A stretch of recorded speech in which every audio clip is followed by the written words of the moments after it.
7% में आ गया है। एमएसएमई उद्योग मृतप्राय हो गया।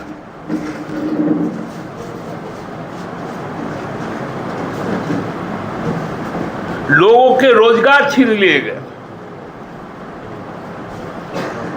5.5% जो 2014 का हमारा बेरोजगारी दर था, वो आज तक के इतिहास का सबसे बड़ा छलांग लगाकर 9.6% तक पहुंच गया।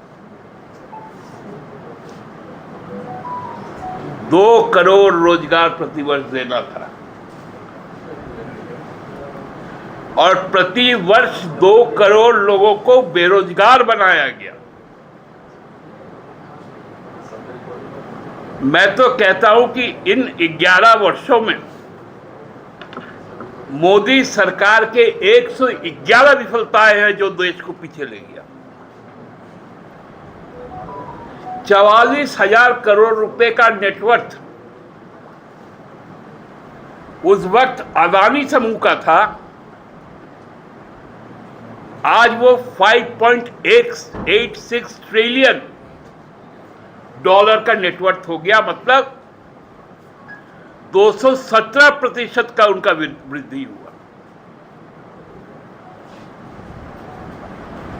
28,000 रुपए का सोना 2014 का, आज 98,000 रुपए प्रति 10 ग्राम।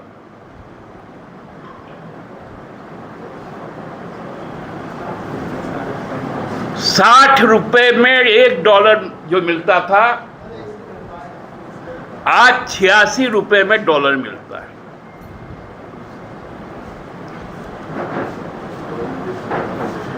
जहां खाद्य सुरक्षा के नाम पर 24 करोड़ लोगों को 5 किलो चावल मिलता था, आज उनकी संख्या 80 करोड़ से पार हो गई। और कहते हैं 25 करोड़ लोगों को बीपीएल से हमने उठा लिया। तो 24 करोड़ से 80 करोड़ तक पहुंचाने वाले आज बोलते हैं 25 करोड़ को ऊपर उठा लिया।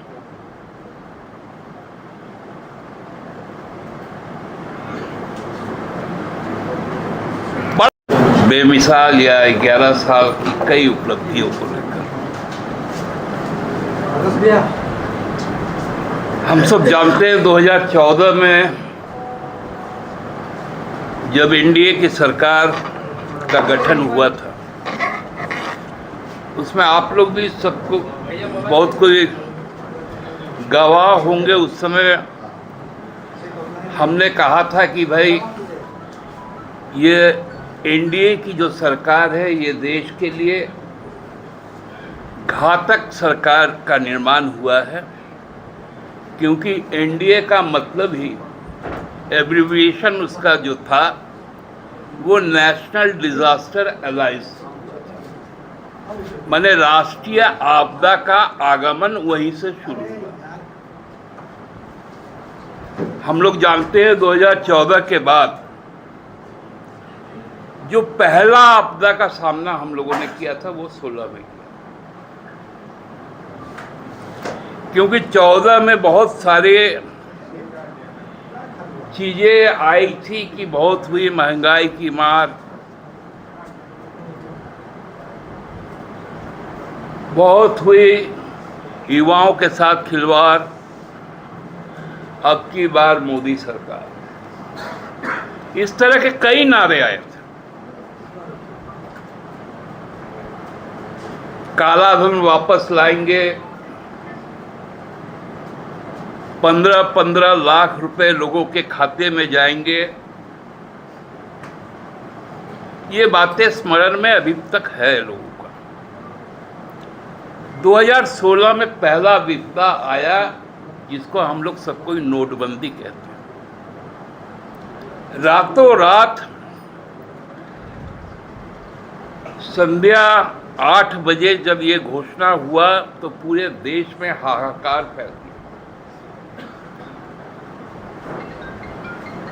नोट बदलने के नाम पर जो 1000 रुपये और 500 रुपये थे, जो 1000 और 500 रुपये थे, जो स्त्री धन के रूप में हर घर में छुपा हुआ होता था, वो सभी बाहर निकल कर आ गए और सैकड़ों लोगों ने बैंकों के बाहर कतार में लगकर अपनी जानें गंवाई। जो 1.5 साल जला लेकिन मोदी जी नहीं गए, न कोई कार्रवाई की। जब भाजपा सरकार से समर्थन हटा तो सरकार गिर गई। अभी 3 महीने पहले मणिपुर जाने का, ट्राइबल के साथ आंख मिलाने का इनको हिम्मत नहीं।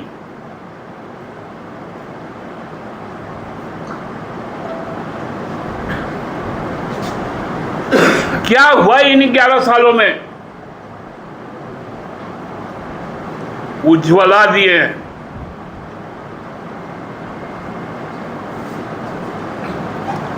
उज्ज्वला दिए हैं। 1 सिलेंडर के बाद टेबिल बन गया, टेबिल।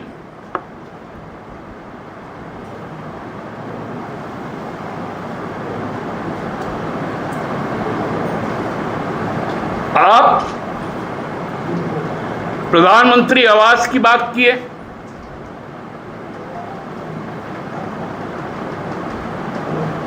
क्या उसके पहले आवास नहीं बनता था?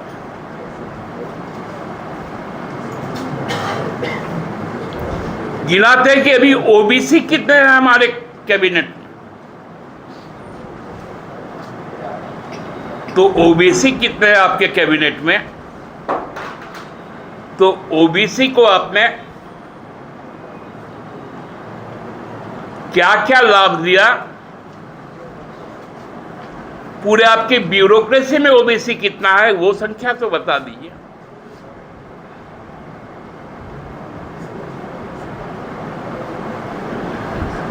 चाइना को अब लाल आंख दिखाकर बात करेंगे, ये कहा था मोदी जी ने। फिर जब झूला झूला रहे थे साबरमती में, तो याद है ना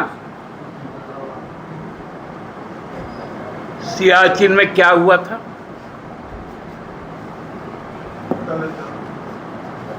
चाइना हमारे कितने किलोमीटर के, सैकड़ों किलोमीटर अंदर घुस आया है। एक बार भी चाइना का नाम प्रधानमंत्री के मुंह से कभी नहीं सामने आया।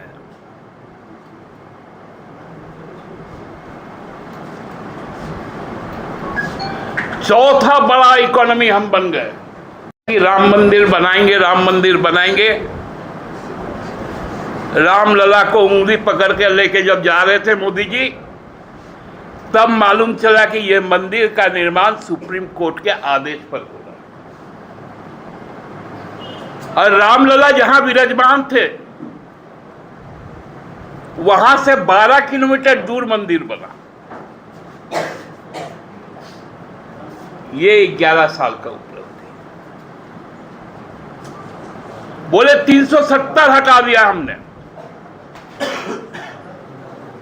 अब कोई भी जमीन वहां पर जाके ले सकता है।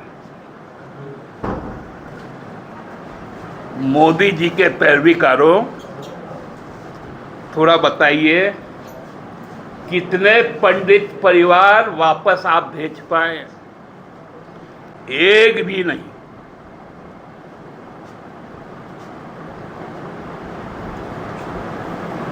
चिन्मयानंद हो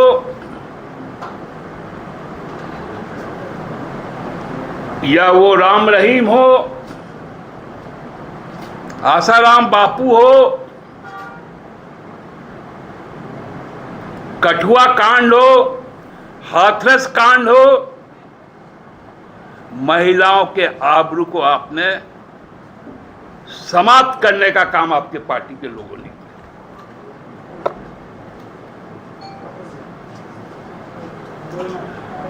किसानों की आय 22 तक दुगनी कर देंगे। आय दुगनी की तो बात छोड़ दीजिए, किसान को एमएसपी भी नहीं देना नहीं मिला। और इस दौरान जब किसान आंदोलन चला तो 700 लोग शहीद हुए और पूरे 11 वर्षों में 75,000 किसानों ने आत्महत्या की, चाहे वो महाराष्ट्र हो, चाहे तमिलनाडु हो, चाहे बिहार हो, चाहे यूपी। ये है आपकी उपलब्धि।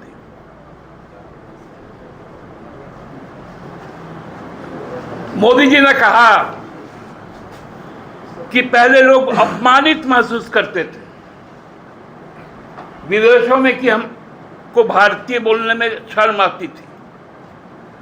जब से मोदी जी विदेशों में गए तो लोगों को बड़ा गर्व का महसूस होने लगा। विदेश मंत्री विदेश नहीं जाते थे, फिर 30 दिन कहा गया, फिर 5 महीने कहा गया। लोगों का क्या बुरा हाल था आप लोगों ने सब देखा। केवल लोगों पर इसका असर नहीं हुआ, इसका असर एमएसएमई पर भी पड़ा कि एमएसएमई में जहां नगद से मजदूर का काम होता था वो काम बंद हो गया। और एक क्रांतिकारी कदम हुआ। 1,000 रुपये काले धन के रूप में देखने को मिला था उस वक्त हमारे प्रधानमंत्री जी को। उन्होंने उसको डबल करके 2,000 रुपया ला दिया। मतलब आपको 1 लाख चलने के लिए यदि 100 का नोट 1,000 वाला चाहिए था तो 50 नोट में ही 1 लाख रुपए लेके आप चल सकते।